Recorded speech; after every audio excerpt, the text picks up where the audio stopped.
चलिए जय हिंद। देखिए आज आप लोग को समझना है प्रश्नावली 3.3 जो क्लास 10वीं का क्लास होने वाला है। ठीक है, इसमें देखिए समीकरण आप लोग को पढ़ना है। क्या पढ़ना है? समीकरण। ठीक है, तो प्रश्नावली 3.3 में आपको समीकरण दिया गया है। देखिए समीकरण ये समीकरण का 4-5 तरीका से हल होता है। 4 कहिए या 5, 5 विधि से हल होता है। एक ठो होता है विलोपन या लुप्तीकरण, दोनों एक ही होता है। उसके बाद होता है प्रतिस्थापन, उसके बाद होता है वज्र गुणन, उसके बाद हो जाता है बदल करके। ये 4 तरीका है। देखिए हालांकि लुप्तीकरण और विलोपन को हटा दीजिएगा तो 5 तरीका हो जाएगा, जिसमें आप लोग को उसमें से एक विधि सिखाएंगे जिसको बोला जाता है प्रतिस्थापन विधि से। देखिए किसी भी समीकरण, कोई भी समीकरण होगा तो 2 समीकरण देगा आपको, समीकरण 1 और समीकरण 2, यानी कि समीकरण फर्स्ट और सेकेंड देगा। ठीक है, तो ये समीकरण 1 है, ये समीकरण 2 है, तो 2 को समीकरण देगा। तो इसमें से एक विधि हम लोग सीखेंगे जिसको बोला जाता है प्रतिस्थापन विधि। ठीक है, तो सीखा जाए। चलिए देखिए यहाँ पे देखिए बोल रहा है निम्न रेखिक समीकरण युग्म को प्रतिस्थापन विधि से हल ज्ञात कीजिए। इसको सॉल्व करते हैं। ये समीकरण 1 हो गया, ये 2, तो इसको हम हल करेंगे प्रतिस्थापन विधि से। कौन सा विधि से? प्रतिस्थापन विधि से। देखो बबुआ लोग, थोड़ा सा शुरुआती है, आप लोग कृपया शांति बनाए रखें तभी समझ में आएगा। यदि आप शांति नहीं बना करके बैठिएगा तो अचानक नहीं आपको समझ में आएगा, क्योंकि अचानक वही चीज़ समझ में आता है जो आप पीछे पढ़ चुके हैं। ये आप पीछे कभी नहीं पढ़े हैं, 9th क्लास तक कभी भी ज़िंदगी में इस समीकरण का आप नहीं देखे हैं। ये समीकरण में थोड़ा समय लग सकता है। ठीक है, इसीलिए ध्यान से आप लोग पढ़िए, यहाँ पे समझ में आएगा। ओम प्रकाश सर समझाएगा तो समझ में आएगा। ठीक है, चलिए देखिए तो समीकरण 1 क्या है? तो x + y = 14 है।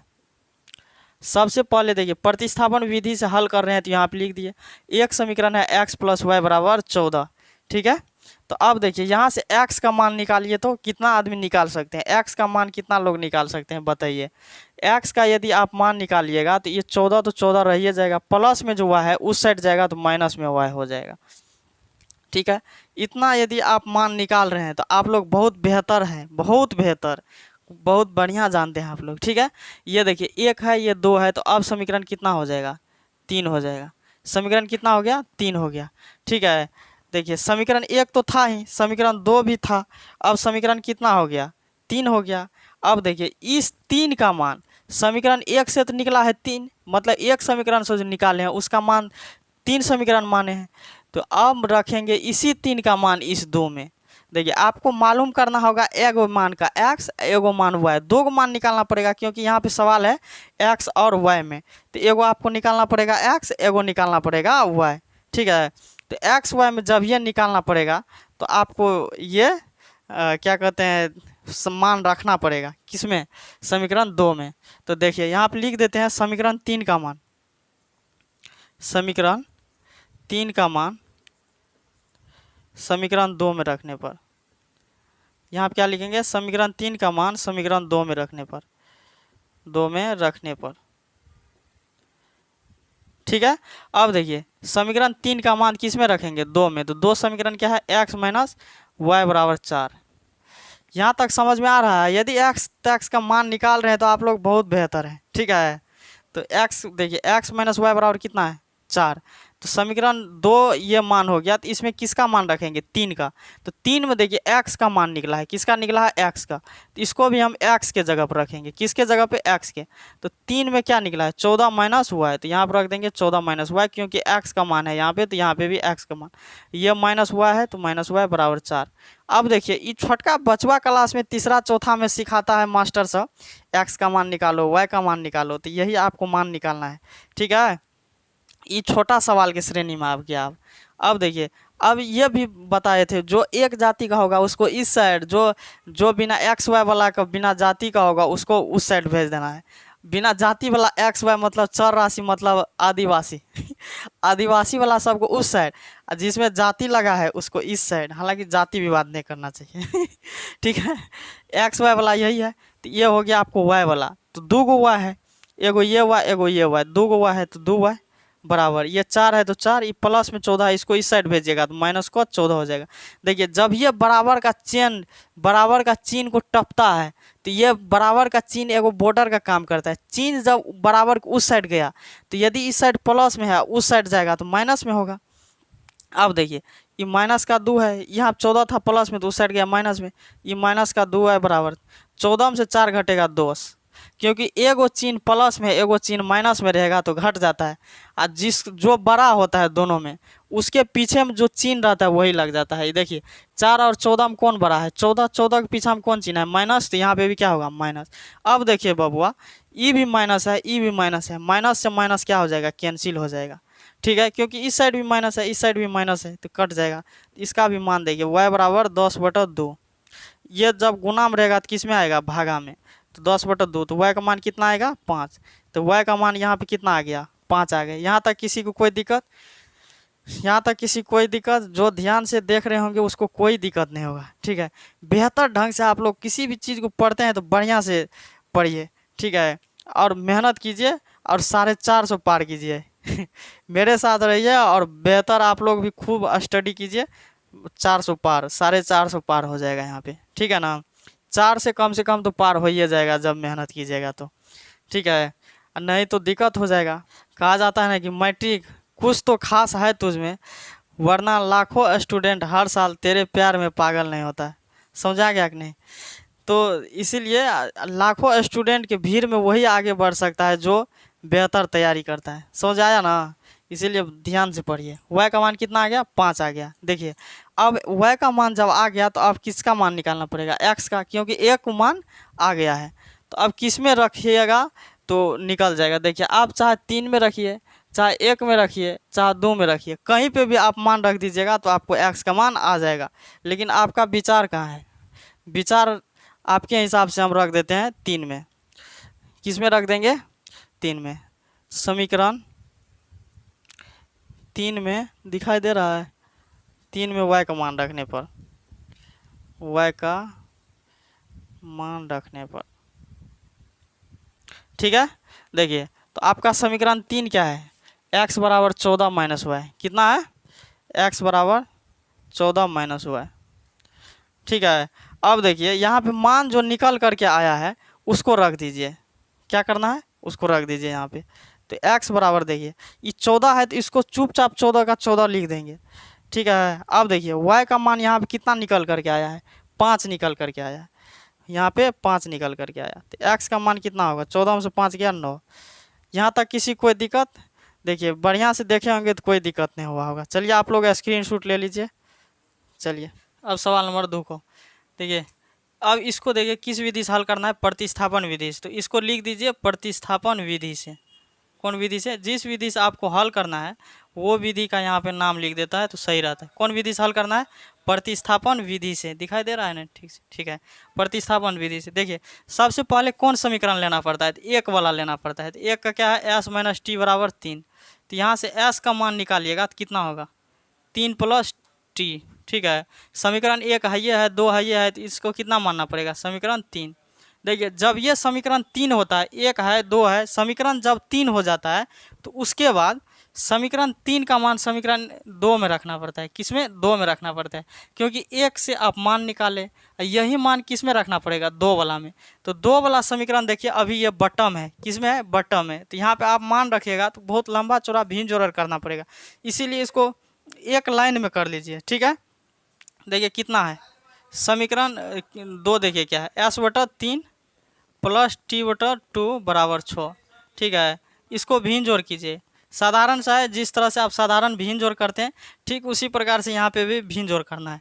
ये दोनों का लघुत्तम कीजिएगा, 3 दूना 6 होगा। 3 से 6 में भाग दीजिएगा 2 होगा, 2 से s में गुना कीजिएगा तो 2s प्लस 2 से 6 में भाग दीजिएगा 3 और t से गुना कीजिएगा 3t, ये बराबर का 6 हो जाएगा। ठीक है, अब देखिए यहाँ से मान निकालिए तो कितना होगा? इसीलिए इसको गुना कर लीजिए कोना कोनी। जिसके नीचे में कुछ नहीं रहता है, गुना तो कोना कोनी करना पड़ेगा, तो उसके नीचे में हम 1 लगा सकते हैं। ठीक है, तो इसके दोनों तरफ इससे गुना कीजिए तो 2s प्लस 3t बराबर, ये 6 को जब इसके साथ गुना कीजिएगा 6 का 36। अब देखिए 1 है, 2 है, 3 है, 4 हो गया। देखिए कितना हो जाएगा 4। हालांकि ये समीकरण 2a से कितना निकल के आया, समीकरण 4।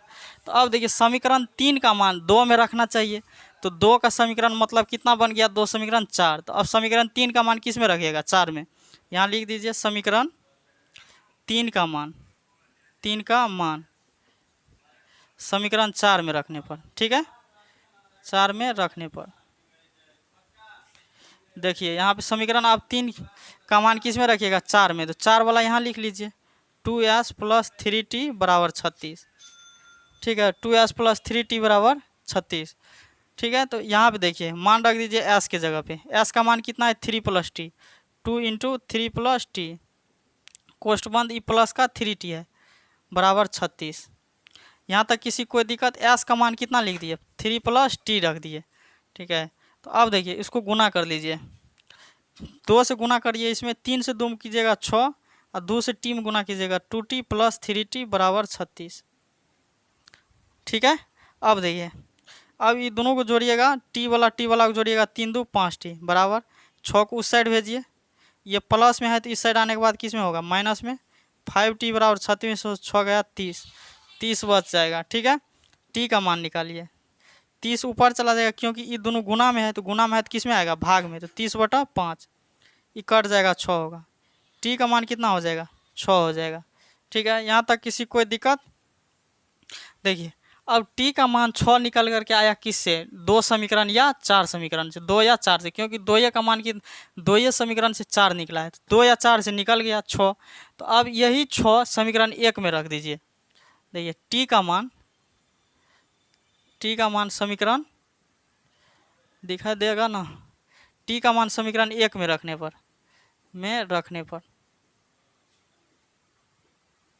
ठीक है, दिखाई दे रहा है समीकरण 1 में। देखिए आप समीकरण 1 में भी रख सकते हैं, आप 3 में भी रख सकते हैं, क्योंकि एक ही समीकरण से 3 समीकरण निकल करके आया है। हालांकि सवाल नंबर 1 में हम समीकरण 3 में मान रख दिए। समीकरण 3 में इसलिए रखे क्योंकि एक ही समीकरण का मान समीकरण 3 में रखा जाता है, ठीक है ना। तो एक ही से निकल करके कितना आया है, समीकरण 3, क्योंकि यहाँ देखिए s - t = 3, s इस साइड रख लिए, t को उस साइड भेज दिए। तो आप इसमें भी रख सकते हैं, इसमें भी रख सकते हैं। तो मेरा मन है इसमें रखने का, आपका मन होगा 3 में रखिएगा, क्योंकि आप लोग का मन तो ज़्यादा उछलता है ना। तो अब देखिए तो आप लोग का मन उछलता है तो दोनों में से किसी में रखिए, t के जगह पे इसको रखिए। s - t का मान कितना है यहाँ पे 6, यहाँ 6 रखिए बराबर का 3। तो s बराबर ये 3 है तो 3, ये माइनस में 6 है, उसको उस साइड भेजिएगा तो प्लस में 6। तो s का मान कितना आएगा 6 × 3 = 9, अतः s का मान कितना आ गया 9, t का मान आ गया 6, ठीक है। आपको दोनों मान आ गया, यहाँ पे देख लीजिए s का मान 9, t का मान 6। चलिए स्क्रीनशॉट ले लिए होंगे मेरा उम्मीद है। चलिए सवाल नंबर 3 को, इसको भी किस विधि से हल करना है, प्रतिस्थापन विधि से। यहाँ पे लिख दीजिए किस विधि से, प्रतिस्थापन विधि से, ठीक है। तो कितना है समीकरण, 3x - y = 3, ये तो पहला समीकरण हो गया। अब दूसरा भी समीकरण को लिखिए, समीकरण 2 से देखिए यहाँ पे क्या है, 9x - 3y = 9। यहाँ से जब 3 कॉमन लीजिएगा तो कितना बचेगा, 3 जब निकलेगा, देखिए किसी भी कॉमन संख्या से भाग दिया जाता है, तो 3 यहाँ पे निकाल लिए तो भाग दीजिएगा, 3x - 3 से 3 में भाग दीजिएगा तो y बचेगा बराबर का 9। ये 3 से 9 कट जाएगा 3 बार में, तो ये भी कितना आ जाएगा, 3x - y = 3। देखिए समीकरण 1 से भी यही मान आया, समीकरण 2 से भी यही मान आया। इसका मतलब हम कह सकते हैं तो समीकरण 1 बराबर समीकरण 2 का है। दोनों समीकरण क्या है, दोनों बराबर है। तो यहाँ पे देखिए जब दोनों समीकरण बराबर हो जाता है तो इसका अनंत हल हो जाता है। तो यहाँ पे लिख दीजिए अतः दोनों समीकरण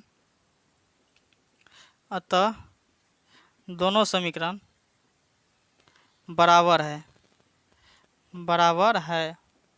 इसका अनंत हल होगा, इसका अनंत हल होगा, ठीक है। देखिए जिस समीकरण का दोनों समीकरण बराबर हो जाए तो उसका अनंत हल होता है। तो यहाँ पे देखिए दोनों समीकरण बराबर है कि नहीं है, दोनों समीकरण क्या है, बराबर हो गया, ठीक है। यहाँ तक किसी कोई दिक्कत। अब सवाल नंबर कितना है 4 को। सवाल नंबर 4 में देखिए यहाँ पे दशमलव लगा हुआ है, देखिए यहाँ भी दशमलव, मतलब हर जगह दशमलव लगा हुआ है। तो जब जब दशमलव लगा रहता है तब तक आपको कैलकुलेशन में थोड़ा सा डिफ़िकल्ट, मतलब कठिन हो जाता है। तो इसको 10 से गुना कर दीजिए तो यह क्या होगा, दशमलव हट जाएगा।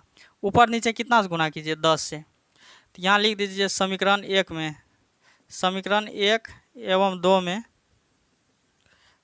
में 10 से गुना करने पर, ठीक है, 10 से गुना किए तो क्या लिख देंगे, ये इसको भाषा में लिखती है 10 से गुना करने पर। जब इसको 10 से गुना कीजिएगा तो कितना होगा, 2x प्लस 3y बराबर 13। यह समीकरण 1 2 है। तो अब समीकरण अगला कितना हो जाएगा, 3। दूसरा क्या होगा, जब इससे भी 10 से गुना कीजिएगा, 4x प्लस 5y बराबर 23। समीकरण कितना होगा, 4। देखिए अब ये साधारण समीकरण की तरह हो गया कि नहीं, जिस तरह से पहले वाला समीकरण था उसी तरह से हो गया कि नहीं, पहले वाला समीकरण की तरह हो गया यहाँ पे। देखिए तो इसमें देखिए अब इसको भी प्रतिस्थापन विधि से ही हल करेंगे। यहाँ लिख लीजिए प्रतिस्थापन विधि से, प्रतिस्थापन विधि से, ठीक है। यहाँ देखिए क्या है, 2x प्लस 3y बराबर 13। जिस तरह से उसको कर रहे थे हल, उसी तरह से इसको भी करना पड़ेगा हल, समझ आया। देखिए तो अब इसका x का मान निकालने के लिए क्या करना पड़ेगा, 2x है, इसको उस साइड भेजिए, 13 प्लस में 3y है तो इसको भेजिए उस साइड, माइनस में 3y, x का मान निकालिए, 13 माइनस 3y बटा 2। ये 4 था, इस ये कितना होगा, 5। देखिए समीकरण 3 से ये निकल करके आया, तो 3 का मान जब समीकरण 4 में रखिएगा तो एगो मान आ जाएगा। चलिए देखिए x का मान रखिएगा तो y का आ जाएगा। तो अब समीकरण 5 का मान यहाँ लिख दीजिए, समीकरण 5 का मान, समीकरण 3 से निकला है तो इसमें कितना में रखना पड़ेगा, 4 में रखने पर, क्योंकि जिसका मान निकलता है उसके अपोजिट रखिए, ठीक है। तो 5 का मान रखिए किस में, 4 में। 4 क्या है, 4x प्लस 5y बराबर 23। x का मान भरिए, 4 इंटू एक्स का मान क्या है, 13 माइनस, गुने कर दीजिए, इंटू फिंटू मारिए गोली, 13 माइनस 3y बटा 2, ठीक है। यहाँ प्लस का 5y है बराबर का 23 होगा।